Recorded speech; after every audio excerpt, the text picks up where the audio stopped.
tout le monde, je m'appelle Chaponte Hyacinthe. Je suis enseignant de physique au lycée bilingue de Bafoussam rural. J'ai été prix de l'excellence l'année dernière en proposant un projet d'enseignement à distance et je vais continuer de le proposer aujourd'hui, particulièrement à mes collègues, pour pouvoir pallier ce problème que nous avons puisque nos enfants sont à la maison à cause de la crise que nous vivons tous.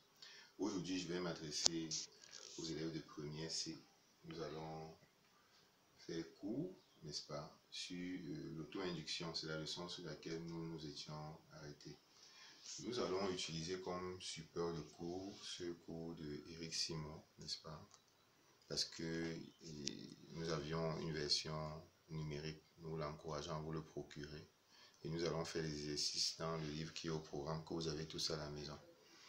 En guise de situation problème, je vous pose la question à savoir, si vous avez une source qui peut produire le mouvement autour de vous, comment est-ce que vous pouvez faire pour produire le courant électrique?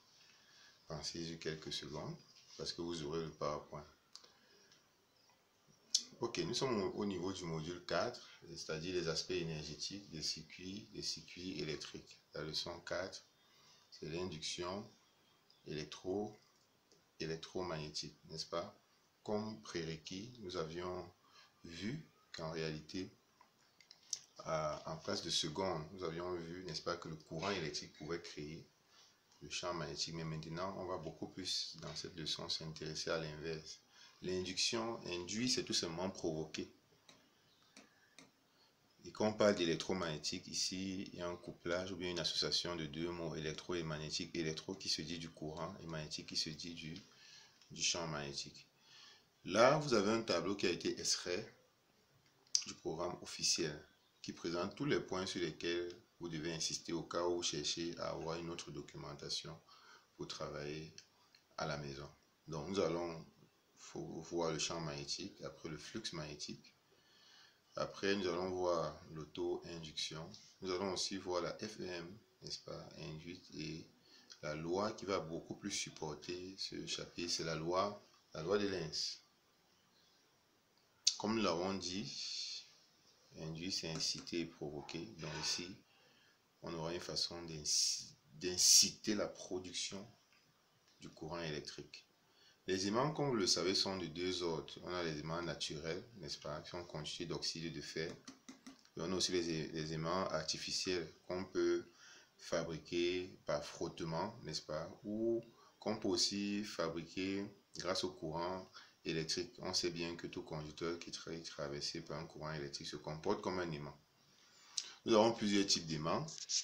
Aimants à nœud, aiguilles aimantées, éléments droits qui ont chacun un pôle nord et un pôle sud. Nous savons bien que deux pôles de même nature se repoussent, tandis que deux pôles de nature différente s'attirent. Et nous savons aussi qu'on ne peut pas isoler, n'est-ce pas, les pôles d'un aimant. On l'a vu depuis la classe 4e. C'est quoi le champ magnétique? C'est tout simplement toute région de l'espace à l'intérieur de laquelle, n'est-ce pas, un corps ferromagnétique est soumis à des forces magnétiques. Une aiguille aimantée va nous donner toutes les caractéristiques du champ magnétique en un lieu parce qu'elle va s'incliner et nous donner exactement la direction, le sens du champ magnétique. Mais pour avoir le module du champ magnétique, il nous faudra un teslamètre.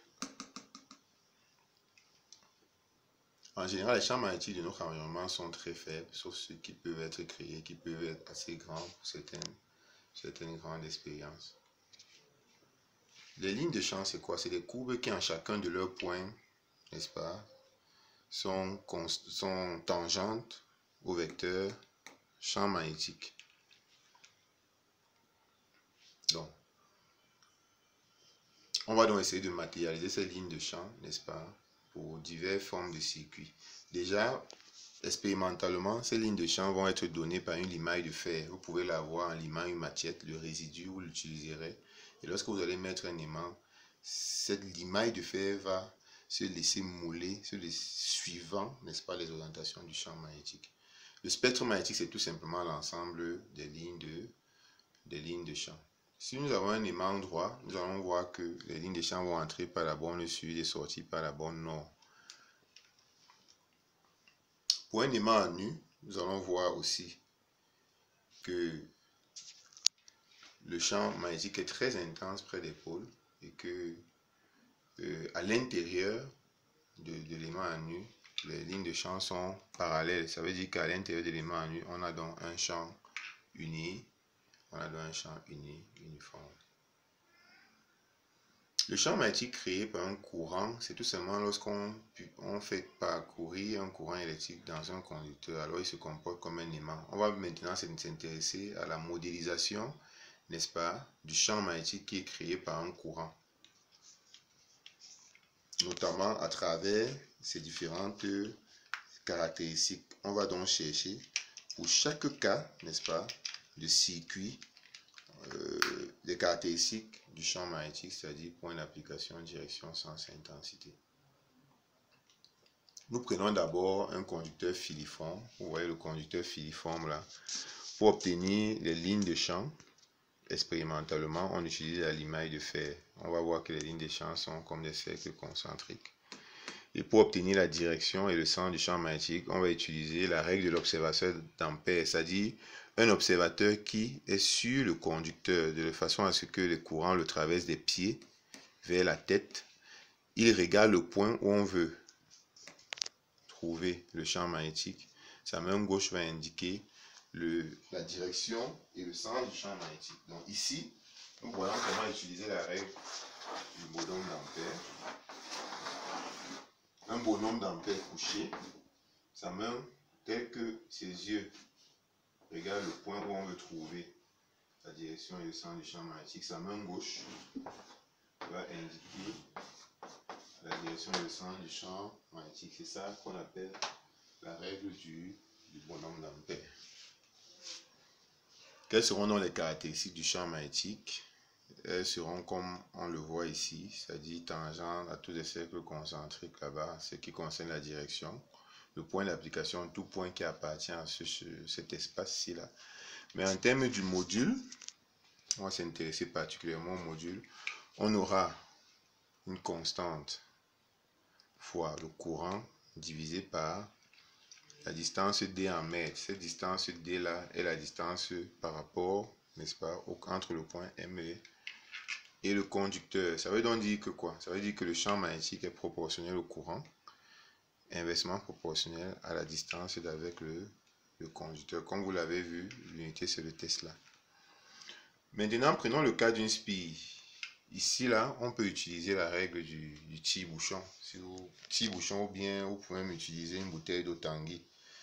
Voici le sens du courant, n'est-ce pas? Si vous tournez dans le sens du courant, alors ce stylo ou bien un bouchon d'eau Tanguy ou un tire-bouchon va évoluer dans le sens du champ magnétique. Si on s'intéresse aussi au module, on va se rendre compte que le module est de la forme 2π-7 I sur R, où R est le rayon de la spire. La spire peut aussi contenir, est le rayon de la spire circulaire.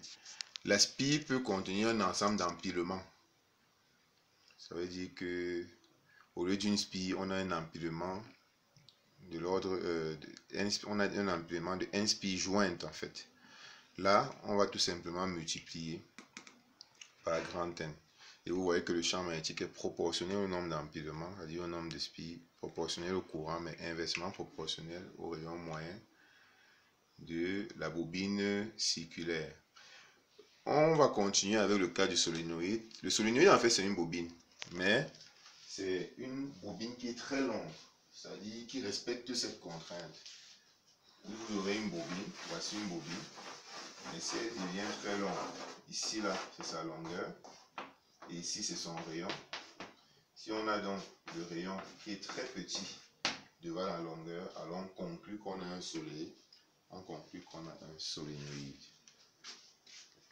Donc, de la même façon, pour trouver le champ magnétique, on peut utiliser la règle de l'observateur d'Ampère, mais on peut aussi utiliser la règle du tire-bouchon. Vous voyez donc qu'on peut tourner dans le sens, on envoie le stylo à l'intérieur, on tourne dans le sens du courant, et puis le stylo va évoluer dans le sens du champ magnétique. Donc voilà par exemple le champ magnétique, et voilà toutes les lignes de champ qu'on peut avoir en faisant une expérience simple à la maison. On prend de la limaille de fer, on met sur un bout de papier, on crée une bobine, on va alimenter la bobine avec une batterie de 9 volts par exemple, et on aura toutes ces lignes de champ. En nous intéressant encore au module champ magnétique, on va se rendre compte qu'il est proportionnel au nombre de spies et au courant, mais inversement proportionnel à la longueur du solenoïde. On peut aussi l'écrire comme ceci, avec petit n étant le nombre de spies par unité de longueur. μ0, c'est la perméabilité magnétique du vide, c'est une constante caractéristique. Avec cela, on peut écrire encore le champ magnétique d'une autre manière. Maintenant, nous voyons la notion du flux magnétique. Le flux, en réalité, c'est un mouvement d'ensemble. Et puis, le flux va quantifier en fait l'activité magnétique. C'est pourquoi c'est une notion importante. C'est un produit scalaire, n'est-ce pas? Il ressemble étrangement à la formule que nous avons vue lors du travail d'une force. Le produit scalaire entre le champ magnétique et puis le vecteur surfacique qui est porté par cette normale. Pour représenter la normale, on aura un sens arbitraire plus. Donc lorsqu'on va tourner dans le sens arbitraire, la normale va s'orienter, n'est-ce pas? Et cet angle, c'est notre angle θ. Il va donc un peu respecter beaucoup de travail mathématique qu'on a fait en ce qui concerne le travail d'une force, puisque on sait, d'après notre cercle trigonométrique, voilà le sinus, voilà le cosinus. Donc, comme on aura phi égale à n bs par cosinus θ, on sait donc que si l'angle θ est compris entre 0 et pi sur 2, c'est-à-dire 90 degrés, le cosinus est positif, donc phi sera positif. Si l'angle θ continue entre pi sur 2 et pi, n'est-ce pas, le cosinus est négatif, donc on voit donc que notre flux aussi sera négatif. On peut aussi voir que particulièrement si le cosinus donne 0, si l'angle donne 0, le cosinus donne 1, et finalement on aura phi égale à nbs. Si l'angle donne pi sur 2, le cosinus donne 0 et le flux est nul. Vous pouvez vous-même vous amuser à effectuer cette activité à la maison pour voir comment est-ce que se comporte le flux en fonction de l'angle θ. On va voir quelques diverses positions où on vous montre comment orienter la normale, parce que dès que vous orientez bien la normale, alors vous connaissez l'angle entre le champ magnétique et la normale, et dès que vous connaissez l'angle entre le champ magnétique et la normale, alors vous connaissez le flux. Nous allons finir avec l'induction électromagnétique. Ici, là, nous allons nous intéresser maintenant à comment produire le courant électrique. Sinon, nous avons le champ magnétique. Regardons la première expérience ici qui contient un galvanomètre, c'est-à-dire un ampèremètre qui détecte de très faibles courants, CRA et une tige. Ici, on a un champ magnétique, bien évidemment, d'après les conventions, on voit que le champ magnétique est sortant. Si la tige, si on déplace la tige, on se rend compte que quoi? L'aiguille du galvanomètre va dévier dans un sens. Et si on déplace la tige dans le sens contraire, on se rend compte que l'aiguille du galvanomètre dévie dans le sens contraire. Ça veut donc dire que quoi? Ça veut donc dire, n'est-ce pas, que le déplacement de la tige a créé un courant induit. Le phénomène qui est mis en exergue, c'est l'induction électromagnétique. Pourquoi? Parce que c'est le mouvement de la tige qui a induit, n'est-ce pas, la création d'un courant. À cause de quoi? À cause du champ magnétique. Le circuit dans lequel le courant est créé s'appelle circuit induit. Et l'élément qui va être le facteur de création du courant s'appelle l'inducteur. La deuxième expérience ici là nous présente un aimant et une bobine qui a aussi un galvanomètre.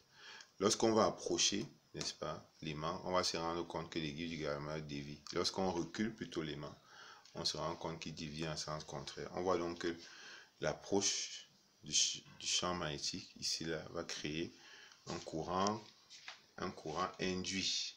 Et ici là, qu'est-ce qu'on va remarquer? On va remarquer que lorsqu'on va approcher l'aimant, ici ce sera la face nord qui va chercher à faire repousser l'aimant, mais lorsqu'on va éloigner l'aimant, ce sera la face sud qui va chercher à attirer l'aimant. C'est la raison pour laquelle on a finalement créé la loi de Lenz, selon laquelle le sens du courant induit est tel que par ses effets électromagnétiques, il s'oppose toujours à la cause qui lui donne naissance. J'ai l'habitude de dire que le courant induit ici évolue souvent comme une vipère et ses enfants. Lorsqu'elle va se mettre en suspension pour pouvoir mettre bas, lorsque les enfants sont extrêmement dangereux. Les enfants sont issus de la maman, mais ils sont dangereux, ils s'opposent à la maman, ils s'opposent à la source qui leur a donné naissance. C'est comme ça que le courant induit fonctionne. Dans les conventions, n'est-ce pas, on va compter le courant positivement si le sens arbitrairement choisi va dans le même sens que le courant, mais négativement dans le cas contraire. Mais la FEM, n'est-ce pas, d'induction et le courant auront toujours même signe. Nous avons donc la fameuse et célèbre relation de la FEM induite petit e égale à d phi sur dt. Il faut bien voir que d phi sur dt, c'est la dérivée de phi par rapport au temps. N'est-ce pas? Et on a phi qui est une fonction du temps. C'est-à-dire, vous avez eu l'habitude en mathématiques, vous auriez dit en mathématiques que si phi est égal à f de t, vous auriez dit en mathématiques que petit e égale à moins f' de t. Mais en physique, nous on va utiliser d phi sur dt, comme pour dire la dérivée de phi par rapport au temps. En termes moyens, on va tout simplement remplacer petit d par delta. Le signe moins ici, là, n'est-ce pas, traduit la loi de Lenz, c'est-à-dire l'opposition à la source qui donne naissance. Le flux est en Weber, le temps est en secondes, et la FEM en vol puisque c'est l'unité d'une tension. Donc on peut donc définir maintenant le Weber par rapport à sa formule, n'est-ce pas, la formule du flux magnétique. L'intensité du courant, si on a un circuit à une maille, on se rappelle Pouillet, va nous donner la FEM divisée par la somme des résistances du circuit. Et la quantité d'électricité, n'est-ce pas, Q est égal à I fois T, n'est-ce pas? On peut remplacer I par sa valeur en fonction de E. On peut aussi remplacer E par sa valeur. On trouvera finalement que la quantité d'électricité induite, c'est en valeur absolue delta phi sur R. Dans l'aspect énergétique, on va montrer qu'en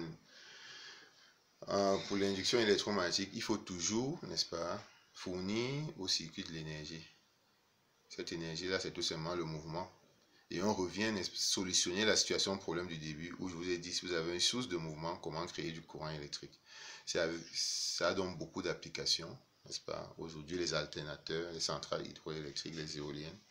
Parce que il y a même des personnes qui créent le courant électrique à partir du mouvement de l'homme. Lorsqu'il marche, on peut avoir du courant électrique.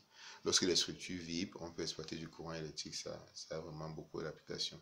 On va parler d'auto-induction quand le même circuit est en même temps l'induit et l'inducteur. Quand vous regardez cette expérience par exemple, vous avez une résistance, mais vous avez une bobine ici là. Lorsque on va fermer l'interrupteur, cette lampe va s'allumer directement, mais cette lampe va s'allumer progressivement. Et lorsqu'on ouvre l'interrupteur, cette lampe s'éteint automatiquement, mais cette lampe s'éteint progressivement. Ça, c'est à cause du phénomène d'auto-induction, parce que ici, là, lorsqu'on va fermer l'interrupteur, n'est-ce pas, cette bobine va s'opposer, n'est-ce pas, à l'allumage de la lampe. Pareillement, quand on va ouvrir l'interrupteur, cette bobine va faire en sorte, va s'opposer, n'est-ce pas, à ce que la lampe s'éteigne. Comment est-ce qu'on interprète? On dit la variation propre, n'est-ce pas, dans la bobine va créer une FEM d'induction qui va s'opposer à l'établissement du courant. Dans le cas de l'ouverture du circuit, la FEM d'induction va s'opposer à la rupture du courant. Et on définit donc le flux propre comme étant LI où L, c'est une constante de proportionnalité qu'on va appeler l'auto-inductance qui se donne en Henry. Donc, si on remplace le flux par sa valeur, par LI, L étant une constante, on aura finalement moins LDI sur DT. Et la loi d'Ohm au bord d'une bobine va nous donner UAB égale à RI plus LDI sur DT. En termes de méthode de résolution, nous voyons donc que, si nous connaissons déjà phi, c'est-à-dire NBS, on peut remplacer là, on peut tout simplement dériver pour avoir l'expression FM, on peut avoir le courant par la loi de Pouillère. Je vais laisser un exercice pour résoudre avec la correction. Et sur ce, je vous dis merci pour votre aimable attention.